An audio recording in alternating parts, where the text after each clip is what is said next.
ଥରେ ଜଣ ଚଢେଇ ମଧୁବନ ଜଙ୍ଗଲକୁ ଆସିଲେ ଆଉ ରହିବା ପାଇଁ ଘର ଖୋଜିଲେ। ଘର ନ ପାଇବାରୁ ସେମାନେ ଯାଇ ଗୋଟେ ଚାଳ ଘର ଆଗରେ ବସିଲେ। ଆରେ ବାପରେ, ଏ ଜଙ୍ଗଲରେ ତ ବୁଲି ବୁଲି ଆମକୁ ଘର ମିଳିଲାନି। ଏବେ ଆମେ କଣ କରିବା, କେମିତି ରହିବା? ଆମ ଜଙ୍ଗଲରୁ ସିନା ଆମେ ଚାଲି ଆସିଲେ, ହେଲେ ଏଠି ରହିବା ପାଇଁ ଆମକୁ ସଂଘର୍ଷ କରିବାକୁ ପଡିବ। କିଏ ଜାଣିଲା ଏଠି ଆମ ଅବସ୍ଥା କଣ ହଉଛି। ମୁଁ ତ ଆସିଲା ଠାରୁ ଦେଖୁଛି ଏ ଜଙ୍ଗଲରେ କୋଉଠି ବି ଗୋଟେ ଫଳ ଗଛ ନାହିଁ। ଚାଲ ଏଠୁ ଆମେ ପଳେଇବା। ଆରେ କିଛି ହବନି, ତୁମେ ମାନେ ଟିକେ ଧୈର୍ଯ୍ୟ ରଖ, ଦେଖିବ ସବୁ ଠିକ ହେଇଯିବ। ସେମାନଙ୍କ କଥା ଶୁଣି ଘର ଭିତରୁ ମିନୁ ମାଉସୀ ବାହାରକୁ ଆସିଲା। ଆରେ ପିଲେ, କଣ ହେଇଛି? ତୁମେ ମାନେ ଚିନ୍ତାରେ ଥିଲା ପରି ଜଣା ପଡୁଛ। ଆଉ ଏଠି ତୁମେ ମାନେ କଣ କଥାବାର୍ତ୍ତା ହେଉଛ? ମାଉସୀ, ଆମେ ଦୂର ଜଙ୍ଗଲରୁ ଆସିଛୁ। ଆମ ଜଙ୍ଗଲରେ ଶିକାରୀ ଚଢେଇ ମାନେ ଆକ୍ରମଣ କଲେ, ତେଣୁ ଆମେ ଆମ ଜୀବନ ବଞ୍ଚେଇ ଏଠାକୁ ଚାଲି ଆସିଲୁ। ଭଲ କଲ, ତୁମେ ମାନେ ଆମ ଜଙ୍ଗଲକୁ ଚାଲି ଆସିଲ। ଆମ ଜଙ୍ଗଲରେ ତୁମର କିଛି ଅସୁବିଧା ହବନି। ଏଠାରେ ଫଳମୂଳ ଭରପୁର ହେଇକି ଅଛି। ହେଲେ ମାଉସୀ, ଆମକୁ ରହିବା ପାଇଁ ଘର ଦରକାର। ଆମକୁ କୋଉଠି ଗୋଟେ ଜାଗା ଦେଖାଅ, ଆମେ ସେଠି ଘର କରିକି ରହିବୁ। ତୁମେ ମାନେ ଉତ୍ତର ଦିଗକୁ ଯାଅ। କିଛି ବାଟ ଗଲା ପରେ ଗୋଟେ ନଈ ପଡିବ। ସେଇ ନଈ କୂଳରେ ଗୋଟିଏ ଗୁମ୍ଫା ଅଛି। ଆଉ ସେଇ ଗୁମ୍ଫା ପାଖରେ 3ଟି ଗଛ ଅଛି। ଯାଅ, ତୁମେ ମାନେ ସେଇଠି ଘର କରି ରହିବ। ଆରେ ବା, ଇଏ ତ ବହୁତ ଭଲ କଥା। ଧନ୍ୟବାଦ ମାଉସୀ, ଧନ୍ୟବାଦ। ଏବେ ଆମେ ଆସୁଛୁ। ଏହାପରେ ସେମାନେ ସେଠୁ ଉତ୍ତର ଦିଗ ଆଡକୁ ଚାଲିଲେ ଏବଂ ଟିକେ ପରେ ନଈ କୂଳରେ ପହଞ୍ଚି ନିଜ ନିଜର ଗଛ ବାଛି ନେଲେ ଓ ସେଥିରେ ଘର ତିଆରି କଲେ। ଯାହା ହେଉ, ମୋ ଘର ତିଆରି ସରିଗଲା। ଏବେ ମୁଁ ଏଇଠି ଭଲରେ ରହିବି। ଓହୋ, କି ଶାନ୍ତି! ନଈ କୂଳରେ ଘର, ଆଉ ତା ସାଙ୍ଗକୁ ପୁଣି ଥଣ୍ଡା ପବନ। ଏଠି ରହିବା ପାଇଁ ତ ମତେ ବହୁତ ମଜା ଲାଗିବ। ହଉ, ଯାଉଛି ଖାଦ୍ୟ ସଂଗ୍ରହ କରିକି ଆସିବି। କାମ କରି କରି ଥକି ଗଲାଣି, ଯାଉଛି ଘରେ ଟିକେ ବିଶ୍ରାମ କରିବି। ଏମିତି କହି ଟିକି ଚଢେଇ ସେଠୁ ଘର ଭିତରକୁ ଗଲା ଏବଂ ବିଶ୍ରାମ କଲା। ମିଠୁ ଓ କାଳୁ ଖାଦ୍ୟ ସଂଗ୍ରହରେ ଜଙ୍ଗଲ ଭିତରକୁ ଗଲେ। ସେଇ ନଈ କୂଳ ଗୁମ୍ଫାରେ ରହୁଥାଏ ଗୋଟିଏ ଗରିଲା। ଗରିଲା ଥିଲା ମହାରାଗୀ। ଗରିଲାକୁ ଶାନ୍ତ ଜାଗା ପସନ୍ଦ, ତେଣୁ ଗରିଲା ସେ ଆଖପାଖରେ କାହାକୁ ବି ରହିବାକୁ ଦିଏନି। ସେଦିନ ଗରିଲା ନଥାଏ, ତେଣୁ ଚଢେଇ ମାନେ ନିଜ ନିଜ ପାଇଁ ଖାଦ୍ୟ ଯୋଗାଡ଼ କରି ସେଇଠି ରହିଗଲେ। ପରଦିନ ସକାଳୁ ଗରିଲା ତା ଗୁମ୍ଫାକୁ ଫେରିଲା ଆଉ ଦେଖିଲା ତା ଗୁମ୍ଫା ଆଗରେ ବହୁତ ସାରା ଅଳିଆ ଆବର୍ଜନା ପଡିଛି। ଗରିଲା ଅଳିଆ ଆବର୍ଜନା ଦେଖି ରାଗିଗଲା। କିଏ କିଏ ଏଠି ଏତେ ସାରା ଅଳିଆ ଆବର୍ଜନା ପକେଇଛି? ଛାଡ଼ିବିନି ତାକୁ। ଥରେ ଖାଲି ଧରା ପଡୁ, ତାକୁ ମାରି ଏ ନଈରେ ଭସେଇ ଦେବି। ଗରିଲା ଏମିତି କହୁଥାଏ, ହଠାତ୍ ଗରିଲାର ନଜର ଗଛ ଉପରେ ଥିବା ଘର ଉପରେ ପଡିଲା। ମୁଁ କଣ ଦେଖୁଛି? ଏ ଗଛ ଉପରେ 3ଟି ଘର। ବାପ ରେ ବାପ, ମୁଁ ଗୋଟେ ଦିନ କଣ ବାହାରକୁ ଗଲି ଯେ ଏ ଦୁଷ୍ଟ ଚଢେଇ ମାନେ ଆସି ମୋ ଗଛ ଉପରେ ଘର କରିସାରିଲାଣି। ରୁହ, ଏବେ ୟାଙ୍କୁ ମଜା ଚଖଉଛି। ଚଢେଇ, ଆରେ ଏ ଚଢେଇ, କିଏ ମୋ ଗଛ ଉପରେ ଘର କରିଛ? ବାହାରକୁ ଆସ, ନହେଲେ ମୁଁ ତୁମ ମାନଙ୍କ ଘର ଭାଙ୍ଗିଦେବି। ଗରିଲାର କଥା ଶୁଣି 3 ଚଢେଇ ଘର ବାହାରକୁ ଆସିଲେ। କଣ ହେଲା ଗରିଲା ଭାଇ? କଣ ପାଇଁ ଆମକୁ ଡାକିଲ? ତୁମେ ମାନେ କିଏ? ଆଉ ତୁମେ ମାନେ ମୋ ଗଛରେ କାହିଁକି ଘର କରି ରହିଛ? ଗରିଲା ଭାଇ, ମୁଁ ଟିକି, ଆଉ ଏ ମିଠୁ, ଆଉ ସେ କାଳୁ। ଓ ଏମିତି କଥା। ହଉ, ତୁମେ ମାନେ ଏଠି ରୁହ, ହେଲେ ମନେ ରଖ, ଏଠି ତୁମେ କେବେ ବି ପାଟି କରିବନି ଆଉ ଏଠି ଅଳିଆ ଆବର୍ଜନା କରିବନି। ଠିକ ଅଛି ଗରିଲା ଭାଇ, ଆମେ ଏ କଥାର ଧ୍ୟାନ ରଖିବୁ। ଏହାପରେ ଗରିଲା ସେଠୁ ଚାଲିଗଲା ଏବଂ ଚଢେଇ ମାନେ ବି ସେମାନଙ୍କ ଘରକୁ ଫେରିଗଲେ। କାଳୁ କାଉ ଥିଲା ମହାଦୁଷ୍ଟ। ସେ ସେଦିନ ରାତିରେ ଫଳ ଖାଇଲା ଏବଂ ସେ ଫଳର ଚୋପାକୁ ନେଇ ମିଠୁ ରହୁଥିବା ଗଛ ତଳେ ପକେଇଦେଲା। କାଲି ସେ ମିଠୁ ଗରିଲାଠୁ ଗାଳି ଶୁଣିବ। ହା ହା ହା ହା ହା ହା ହା। ହଉ ଖାଇବା ତ ସରିଲା, ଏବେ ଯାଉଛି ଶୋଇବି। ଏମିତି କହି କାଳୁ ଶୋଇ ପଡିଲା।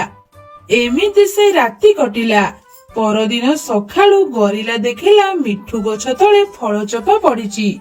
ମିଠୁ ମିଠୁ, ଆରେ ହେ ମିଠୁ, ବାହାରକୁ ଆସିଲୁ। ଗରିଲାର ଡାକ ଶୁଣି ମିଠୁ ବାହାରକୁ ଆସିଲା। କଣ ହେଲା ଗରିଲା ଭାଇ? କଣ କିଛି କାମ ଅଛି କି ମୋ ପାଖରେ? ତତେ ମୁଁ କହିଥିଲି ପରା ଏଠି ଅଳିଆ ଆବର୍ଜନା ପକେଇବୁନି ବୋଲି। ତୁ କଣ ଓଡିଆ ବୁଝିପାରୁନୁ ନା କଣ? ଦେଖିଲୁ ତୁ ଏଠି କେତେ ସାରା ଅଳିଆ ପକେଇଛୁ। ଗରିଲା ଭାଇ, ମୁଁ ଏଠି ଅଳିଆ ପକେଇନି। ହଉ, ଯଦି କହୁଛ ମୁଁ ଏ ଅଳିଆ ସଫା କରିଦଉଛି। ହଁ ହଁ, କାଢିଦିଏ। ଏହାପରେ ମିଠୁ ସେ ଅଳିଆ ଆବର୍ଜନା କାଢିଲା। ମୁଁ ତ ଏଠି ଅଳିଆ ପକେଇନି। ଏଠି ଅଳିଆ କିଏ ପକେଇଲା? ହା ହା ହା ହା ହା। କାଉ ଖାଇଲା ପଣସ, ବଗ ମୁଣ୍ଡରେ ଅଠା। ହା ହା ହା ହା ହା ହା। ଏମିତି ସେଦିନ ରାତି ହେଲା। କାଳୁ ପୂର୍ବ ପରି ଫଳ ଖାଇଲା ଏବଂ ସେ ଫଳର ଚୋପା ନେଇ ଟିକିର ଗଛ ମୂଳେ ପକେଇଦେଲା। ପରଦିନ ସକାଳୁ ଗରିଲା ଟିକିକୁ ଡାକିଲା। ଟିକି, ଏ ଅଳିଆ ତୁ ଏଠି କଣ ପାଇଁ ପକେଇଛୁ?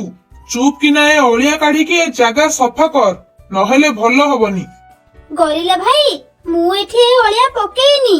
ହଉ, ଯଦି ତମେ କହୁଛ ମୁଁ ଏଠୁ ଅଳିଆ ସଫା କରିଦଉଛି। ହଁ ହଁ, ସଫା କର ଏ ଅଳିଆ। ଏହାପରେ ଟିକି ସେ ଅଳିଆ ସଫା କଲା ଏବଂ ଘରକୁ ଚାଲିଗଲା। ଏମିତି ପ୍ରତିଦିନ କାଳୁ ମିଠୁ ଓ ଟିକିର ଗଛ ତଳେ ଅଳିଆ ପକେଇଲା। ସେମାନେ ସେ ଅଳିଆ ସଫା କଲେ। ମୁଁ ତ ଏଠି ଅଳିଆ ପକଉନି, ତୁ ତ ଏଠି ଅଳିଆ ପକଉନୁ, ତାହେଲେ ଏଠି ଅଳିଆ ପକଉଛି କିଏ? ଟିକି, ଆଜି ଆମେ ଜଗିବା ଆଉ ଦେଖିବା ଅଳିଆ କିଏ ପକଉଛି। ମତେ ଲାଗୁଛି ସେ ଗରିଲା ହିଁ ଅଳିଆ ପକଉଛି ଆଉ ଆମକୁ କାମ କରଉଛି। ଆଜି ଆମେ ଜଗିଲେ ସବୁ ଜାଣିପାରିବା। ଏମିତି ସେଦିନ ରାତି ହେଲା। ଟିକି ଓ ମିଠୁ ପାଖ ବୁଦାରେ ଜଗି ବସିଲେ। ଟିକେ ସମୟ ପରେ କାଳୁ ଅଳିଆ ଆଣି ଟିକି ରହୁଥିବା ଗଛ ତଳେ ପକେଇଲା। ମିଠୁ ଓ ଟିକି କାଳୁକୁ ଦେଖି ଆଶ୍ଚର୍ଯ୍ୟ ହେଲେ ଓ ସଙ୍ଗେ ସଙ୍ଗେ ତା ପାଖକୁ ଆସିଲେ। କାଳୁ ଟିକି ଓ ମିଠୁକୁ ଦେଖି ଆଶ୍ଚର୍ଯ୍ୟ ହେଲା। ହଇରେ କାଳୁ, ତୁ ଏତେ ଦିନ ହେଲାଣି ଏଠି ଅଳିଆ ପକଉଛୁ ଆଉ ଆମେ ତାକୁ ସଫା କରୁଛୁ। ରହ, ମୁଁ ଏବେ ଗରିଲା ଭାଇକୁ ଡାକୁଛି। ସେ ଏବେ ତତେ ଆସି ଏ ଜଙ୍ଗଲରୁ ବିଦା କରିବେ। ଗରିଲା ଭାଇ, ମୋର ଭୁଲ ହେଇଯାଇଛି, ମତେ କ୍ଷମା କର। ଦୟାକରି ଗରିଲା ଭାଇକୁ ଡାକନି। ମୁଁ କାନ ଧରୁଛି, ଆଉ ଦିନେ ଏମିତି ଭୁଲ କରିବିନି। ହଉ ପ୍ଲିଜ ମତେ କ୍ଷମା କରିଦିଅ। ତୁ ଆମ ସାଙ୍ଗ ବୋଲି ତତେ ଆମେ ଛାଡିଦେଲୁ, ହେଲେ ମନେ ରଖ ଆଗକୁ ଏମିତି ଭୁଲ ଯେମିତି ନ ହୁଏ। ହଁ, ମୁଁ ଆଉ ଏମିତି ଭୁଲ କେବେ କରିବିନି। ଏହାପରେ ସେମାନେ ଘରକୁ ଗଲେ ଏବଂ ଶାନ୍ତିରେ ଶୋଇଲେ। ମଧୁବନ ଜଙ୍ଗଲରେ ଗରିବ ଗୋବରା ତା ପୁଅ ସୁକୁଟା ସହ ରହୁଥାଏ। ସୁକୁଟା ଅଣ୍ଡା ଖାଇବାକୁ ଭଲ ପାଏ, ତେଣୁ ଗୋବରା ପ୍ରତିଦିନ ତା ପାଇଁ ଦୋକାନରୁ ଅଣ୍ଡା କିଣି ଆଣୁଥାଏ। ଥରେ ଗୋବରା ଅଣ୍ଡା କିଣିବାକୁ ଗଲା, ହେଲେ ଦୋକାନରେ ଅଣ୍ଡା ମିଳିଲାନି। ଗୋବରା, ମୋ ପାଖରେ ଅଣ୍ଡା ନାହିଁ, ସବୁ ଅଣ୍ଡା ସରିଯାଇଛି।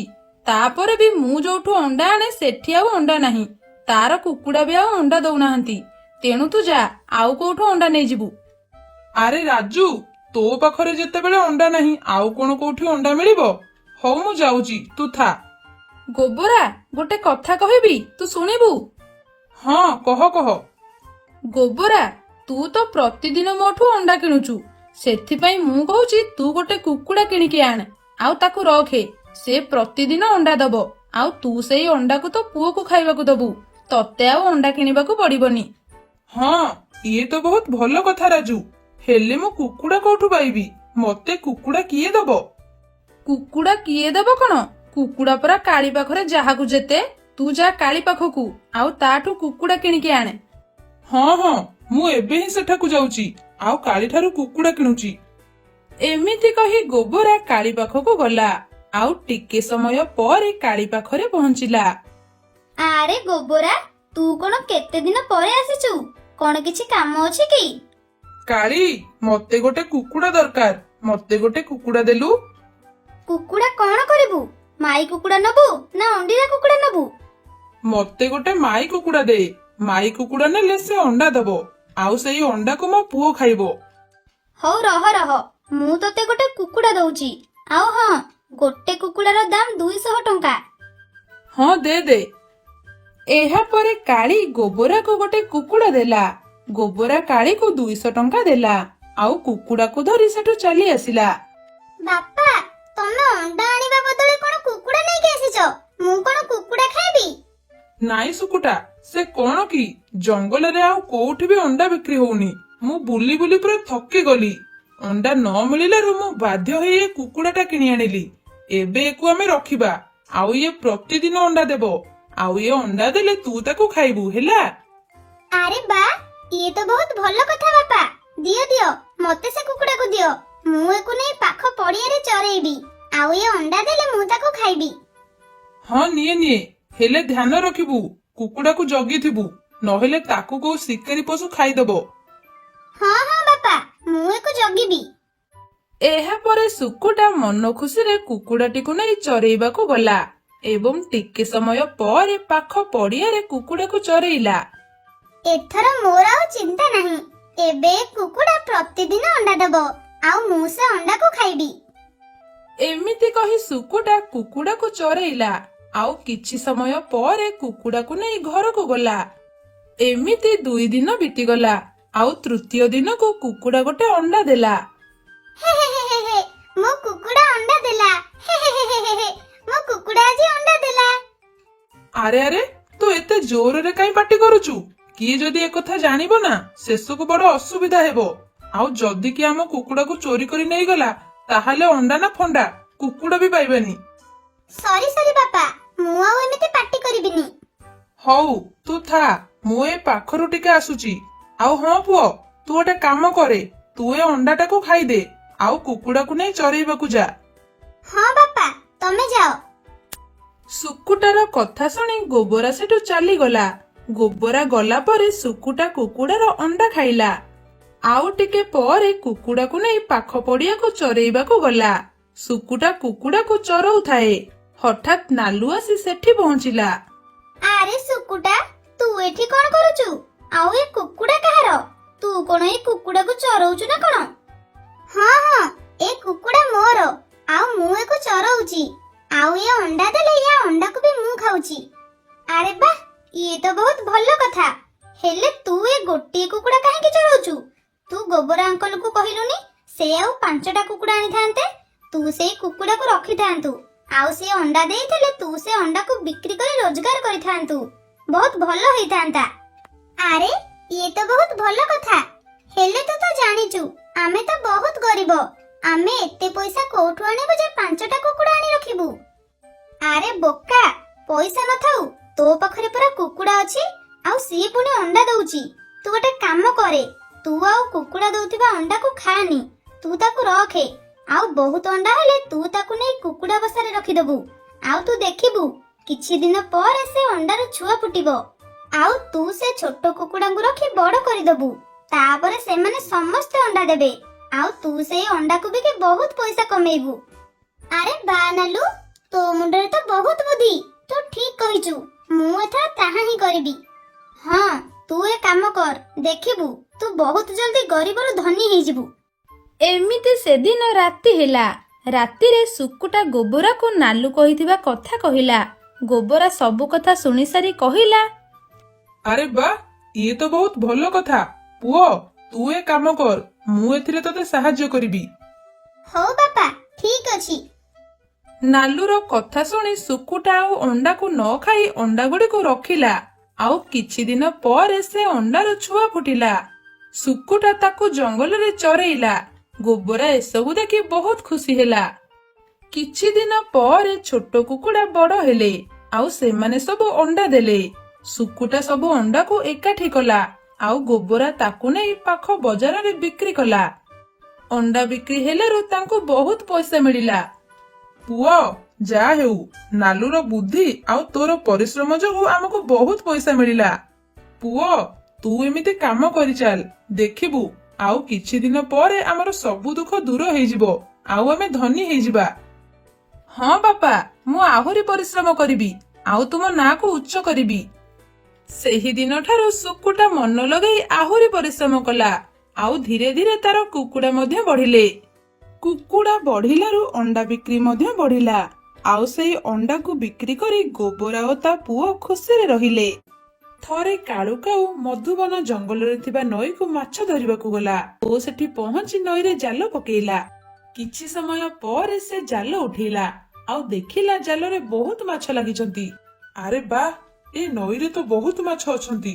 ଥରେ ଜାଲ ପକେଇଲେ ପୁଳାଏ ମାଛ ପଡୁଛି। ଭଲ ହେଲା, ଏଥର ମୁଁ ଏଇ ନଈରୁ ସବୁବେଳେ ମାଛ ଧରିବି ଆଉ ଏକଥା କାହାକୁ ବି କହିବିନି। ହଉ, ଯାଉଛି ଏ ମାଛକୁ ନେଇ ବଜାରରେ ବିକ୍ରି କରି ଆସିବି। ଏମିତି କହି କାଳୁ କାଉ ମାଛ ନେଇ ବିକ୍ରି କରିବାକୁ ଗଲା। କିଛି ସମୟ ପରେ ସେ ବଜାରରେ ପହଞ୍ଚି ମାଛ ବିକ୍ରି କଲା ଓ ସେଥିରୁ ତାକୁ ବହୁତ ପଇସା ମିଳିଲା। ଆଜି ତ ମତେ ଭଲ ପଇସା ମିଳିଲା। ଏଥର ମୁଁ ସବୁବେଳେ ସେଇଠୁ ହିଁ ମାଛ ଧରିବି ଆଉ ତାକୁ ଆଣି ବଜାରରେ ବିକ୍ରି କରିବି। ହଉ, ଏବେ ଯାଉଛି ଘରକୁ ଯିବି। କାଳି ମତେ ଅପେକ୍ଷା କରିଥିବ। ଏମିତି କହି କାଳୁ ଘରକୁ ଫେରିଲା। କାଳୁ କାଳୁ, ତମେ ଏତେ ସମୟ ହେଲାଣି କୋଉଠି ଥିଲ? ଆଉ କଣ କରୁଥିଲ ଯେ? ମୁଁ ତୁମକୁ କେତେବେଳୁ ଅପେକ୍ଷା କରିଛି। ଆମେ ପରା ପଇସା ଧାର ଆଣିବାକୁ ସାହୁକାରଙ୍କ ପାଖକୁ ଯିବା। ତୁମର କଣ ମନେ ନାହିଁ ନା କଣ? ଆରେ କାଳି, ଆମକୁ ଆଉ ସାହୁକାରଙ୍କ ପାଖକୁ ଯିବାକୁ ପଡିବନି, ବୁଝିଲ? ତମର କେତେ ଟଙ୍କା ଦରକାର ମତେ କୁହ, ମୁଁ ତୁମକୁ ସେ ଟଙ୍କା ଦେବି। ଆଁ, କଣ ଏମିତି କହୁଛ ବା? ତୁମ ମୁଣ୍ଡ ଠିକ ଅଛି ତ? ଆରେ ଆମର ପୁରା ଟଙ୍କା ଦରକାର। ଆଉ ଆମେ ଟଙ୍କା ଆଣିଲେ ମହାରାଜାଙ୍କୁ ଖଜଣା ଦେବା। କାଳି, କୁହ ମତେ, ଖଜଣା ପାଇଁ କେତେ ଟଙ୍କା ଦରକାର? 500 ଟଙ୍କା ଦରକାର ଖଜଣା ପାଇଁ। ଏଇ ନିଅ 500 ଟଙ୍କା ଆଉ ରାଜାଙ୍କୁ ଖଜଣା ଦେଇ ଆସ। ଆଚ୍ଛା କାଳୁ, ତମେ ଏ ପଇସା କୋଉଠୁ ଆଣିଲ? ତୁମ ପାଖରେ ତ ପଇସା ନଥିଲା। କାଳୁ, ତମେ କଣ ଚୋରି କରିଛ କି? ହେ ଭଗବାନ, ଶେଷରେ ତମେ ଚୋରି କଲ। ଏମିତି କହି କାଳି କାନ୍ଦିବାକୁ ଲାଗିଲା। ଆରେ ରୁହ ରୁହ, ତମେ କାନ୍ଦନି। ଏ ପଇସା ମୁଁ ଚୋରି କରିନି। ମୁଁ ପାଖ ନଈକୁ ମାଛ ଧରିବାକୁ ଯାଇଥିଲି ଆଉ ସେଠି ବହୁତ ମାଛ ଧରିଲି। ଆଉ ସେଇ ମାଛକୁ ନେଇ ବଜାରରେ ବିକ୍ରି କଲାରୁ ମତେ ଏ ପଇସା ମିଳିଲା। ତମେ ସତ କହୁଛ ତ? ଏଇ ପଇସା ତୁମେ ମାଛ ଧରିକି ଆଣିଛ? ଇଏ ତ ବହୁତ ଭଲ କଥା। କାଳି, ଏଥର ଆମର ଆଉ କିଛି ଅସୁବିଧା ହେବନି। କାହିଁକି ନା ମୁଁ ଏଥର ପ୍ରତିଦିନ ମାଛ ଧରିବାକୁ ଯିବି ଆଉ ସେ ମାଛକୁ ଧରି ବଜାରରେ ବିକ୍ରି କରିବି। ଆଉ ସେଥିରେ ଯେଉଁ ପଇସା ମିଳିବ ଆମେ ସେଥିରେ ଗୋଟେ ନୂଆ ଘରଟିଏ କରିବା। ହଁ ହଁ କାଳୁ, ତମେ ପ୍ରତିଦିନ ମାଛ ଧରିବାକୁ ଯାଅ। ଭଲ ମାଛ ଧର, ଯେମିତି ଆମକୁ ବେଶୀ ପଇସା ମିଳିବ। ଏମିତି ପ୍ରତିଦିନ କାଳୁ ନଈକୁ ମାଛ ଧରିବାକୁ ଗଲା ଆଉ ନଈରୁ ଅତି ସହଜରେ ମାଛ ଧରି ନେଇ ଆସିଲା। ଏମିତି କିଛି ଦିନ ବିତିଗଲା। କାଳୁ ମାଛ ବିକା ପଇସାରେ ଗୋଟିଏ ଭଲ ଘରଟିଏ ତୋଳିଲା ଓ ଧୀରେ ଧୀରେ ତାଙ୍କ ପାଖରେ ବହୁତ ପଇସା ମଧ୍ୟ ହେଇଗଲା। ତେଣୁ କାଳିର ଗର୍ବ ଅହଙ୍କାର ବଢିଗଲା। ସେ ଆଉ ଜଙ୍ଗଲର ଚଢେଇ ମାନଙ୍କୁ ଖାତିର କଲା ନାହିଁ। ଦିନକର ଘଟଣା। କାଳୁ ନଈରେ ଯେତେ ଥର ଜାଲ ପକେଇଲେ ବି ତା ଜାଲରେ ଆଉ ମାଛ ଲାଗିଲେ ନାହିଁ। ଆରେ, ଏ କଣ ହେଇଗଲା? ଏବେ କଣ ଆଉ ଜାଲରେ ମାଛ ଲାଗୁନାହାନ୍ତି? ଲାଗୁଛି ଏ ନଈରୁ ବୋଧେ ଏବେ ମାଛ ସରିଗଲାଣି। ହେଲେ ଏବେ ମୁଁ କଣ କରିବି? ଏମିତି କହି କାଳୁ ଚିନ୍ତାରେ ସେଇଠି ବସିଲା। କିଛି ସମୟ ପରେ ସଞ୍ଜ ହେଲା। କାଳୁ ଘରକୁ ଫେରିଲା। ଆରେ, ଆଜି ତୁମ ମୁହଁ କାହିଁକି ଶୁଖି ଯାଇଛି? କଣ ହେଇଛି କାଳୁ? କଣ କହିବି କାଳି, ଏବେ ଆଉ ନଈରେ ଗୋଟେ ବି ମାଛ ନାହାନ୍ତି। ଯେତେ ଥର ଜାଲ ପକେଇଲେ ବି ଗୋଟେ ମିନଟିଏ ବି ଲାଗୁନାହାନ୍ତି। କଣ କରିବି କିଛି ଜାଣିପାରୁନି। କାଳୁର କଥା ଶୁଣି କାଳି ହସିବାକୁ ଲାଗିଲା ଆଉ କହିଲା, ଆରେ ଏଇ କଥା, ତମେ ନଈର ମଝି ଗଣ୍ଡକୁ ଯାଇ ମାଛ ଧର। ସେଠି ସବୁ ବଡ ମାଛ ଥିବେ। ମଝି ଗଣ୍ଡକୁ ଯିବି? ପୁଣି ମୁଁ? ନା ନା, ମୁଁ ସେ ମଝି ଗଣ୍ଡକୁ ଯିବିନି। ମତେ ମଝି ଗଣ୍ଡକୁ ଯିବାକୁ ଡର ଲାଗୁଛି। ଆରେ, ତମେ କଣ ଆଉ ଛୋଟ ହେଇକି ଅଛ ଯେ ତୁମକୁ ଡର ଲାଗୁଛି? ହଉ, କାଲି ମୁଁ ତୁମ ସହ ନଈକୁ ଯିବି ଆଉ ସେଠୁ ଆମେ ମାଛ ଧରିବାକୁ ମଝି ଗଣ୍ଡକୁ ଯିବା। ନାଇଁ ନାଇଁ, ତମେ କାହିଁକି ଯିବ? ତମେ ଯାଅନି। ମୁଁ ଆଉ କୋଉଠିକି ମାଛ ଧରିବାକୁ ଯିବି ହେରି। ଆରେ, ତମେ ଆଉ କାହିଁ କୋଉଠିକି ଯିବ? ସେଇ ନଈରେ ତ ବଡ ବଡ ମାଛ ଅଛନ୍ତି। ଆମେ ସେଠାକୁ ହିଁ ଯିବା। ହଉ ତାହେଲେ ଠିକ ଅଛି, ଆମେ କାଲି ସକାଳୁ ଯିବା ସେଠାକୁ। ଏମିତି ସେ ଦିନ କଟିଲା। ପରଦିନ ସକାଳୁ କାଳୁ ଓ କାଳି ନଈକୁ ମାଛ ଧରିବାକୁ ଗଲେ ଓ କିଛି ସମୟ ପରେ ନଈରେ ପହଞ୍ଚି ଡଙ୍ଗାରେ ମଝି ଗଣ୍ଡକୁ ଚାଲିଲେ। କାଳୁ କାଳୁ, ଆଉ ଡେରି କରନି। ନଈରେ ଜାଲ ପକାଅ। ଦେଖିବ, ଏଠି ନିଶ୍ଚୟ ଭଲ ମାଛ ପଡିବେ। କାଳିର କଥା ଶୁଣି କାଳୁ ନଈରେ ଜାଲ ପକେଇଲା ଓ ଟିକେ ସମୟ ପରେ ଜାଲ ଉଠେଇଲା। ସେଇ ଜାଲରେ ଗୋଟେ ବଡ ମାଛଟିଏ ଆସିଲା। ଦେଖିଲ କାଳୁ, ମୁଁ କଣ କହୁଥିଲି? ଏଠି ଆମକୁ ଭଲ ମାଛ ମିଳିବ। ତମେ ଆଉ ଡେରି କରନି, ଆଉ ଥରେ ଜାଲ ପକାଅ। ଆମେ ଆଜି ବହୁତ ମାଛ ଧରିବା। ଆଉ ସେ ମାଛକୁ ବିକ୍ରି କଲେ ମୁଁ ଗୋଟେ ସୁନା ହାର କିଣିବି। ହଉ, ମୁଁ ଆଉ ଥରେ ଜାଲ ପକଉଛି। ଏମିତି କହି କାଳୁ ଆଉ ଥରେ ନଈକୁ ଜାଲ ପକେଇଲା ଓ ଜାଲ ଉଠେଇଲା। ହେଲେ ସେଥରକ ଆଉ ଜାଲ ଉଠିଲା ନାହିଁ, କାହିଁକି ନା ସେ ଜାଲରେ ଗୋଟେ କୁମ୍ଭୀର ଲାଗି ଯାଇଥାଏ। ଓହୋ, ଏ କଣ ହେଇଗଲା? ମୁଁ ତ ଗୋଟେ ଜାଲରେ ଲାଗିଗଲି। ହେକ୍ ତେରିକା, ଏ ମଝି ଗଣ୍ଡକୁ ବି ଏ କେଉଟ ମାନେ ଆଉ ଛାଡୁନାହାନ୍ତି। ହଉ, ଏବେ କିଏ ଆସୁଛି ଏ ପାଣି ଭିତରକୁ ଆସୁ। ତୁମକୁ ଯଦି ନ ଖାଇ ଦେଇଛି ମତେ କହିବ। କାଳି, ଦେଖିଲ ଜାଲ କଣ ଉଠୁନି? ମତେ ଲାଗୁଛି ଜାଲରେ ବୋଧେ ଗୋଟେ ବଡ ମାଛଟିଏ ଲାଗିଯାଇଛି। ସତରେ ନା କଣ? ଜାଲରେ ବଡ ମାଛଟିଏ ଲାଗିଛି? ହଉ, ଟିକେ ଜୋରରେ ଜାଲ ଟାଣ। ଆରେ, ମୁଁ ଯେତେ ଜୋରରେ ଟାଣିଲେ ବି ଜାଲ ଉଠୁନି। ତମେ ଟିକେ ପାଣି ଭିତରକୁ ଯାଅ, ଆଉ ସେ ମାଛକୁ ଜାଲ ସହ ଟେକି ଆଣ। ହଉ ରୁହ, ମୁଁ ପାଣି ଭିତରକୁ ଯାଉଛି। ଏମିତି କହି କାଳି ପାଣି ଭିତରକୁ ଡେଇଁ ପଡିଲା। କୁମ୍ଭୀର ଜାଲରେ ଲାଗିଥିବାରୁ ରାଗରେ ଥାଏ, ତେଣୁ ସେ ସଙ୍ଗେ ସଙ୍ଗେ କାଳିକୁ ଖାଇଦେଲା। ଆରେ, ଏଠି ଗୋଟେ ପାଲା ଚଲେଇଛନ୍ତି। ଏବେ ଆଉ କିଏ ଆସୁଛି ଆସୁ, ତାକୁ ବି ଖାଇଦେବି। ଡଙ୍ଗା ଉପରେ ଥାଇ କାଳୁ ଜାଲକୁ ଜୋରରେ ଟାଣୁଥାଏ। କାଳି, ଜାଲ ଟେକ। କଣ କରୁଛ? ଏତେ ସମୟ ହେଲାଣି। ଲାଗୁଛି ଏ କାଳି ବୋଧେ ଜାଲ ଟେକି ପାରୁନାହାନ୍ତି। ମୁଁ ଯାଇ ଦେଖେ କଣ ହେଲା। ଏମିତି କହି କାଳୁ ମଧ୍ୟ ପାଣିକୁ ଡେଇଁ ପଡିଲା। କାଳୁ ଯେମିତି ଜାଲ ପାଖରେ ପହଞ୍ଚିଲା, କୁମ୍ଭୀର କାଳୁକୁ ମଧ୍ୟ ଖାଇଦେଲା। ଦୁଷ୍ଟ କେଉଟ, ଏବେ ମୋ ପେଟରେ ମାଛ ଧରୁଥା। ଏମିତି କହି କୁମ୍ଭୀର ଟିକେ ଏପଟ ସେପଟ ହେଲା, ଆଉ ସେ ଜାଲରୁ ଖସି ଯାଇ ଚାଲିଗଲା।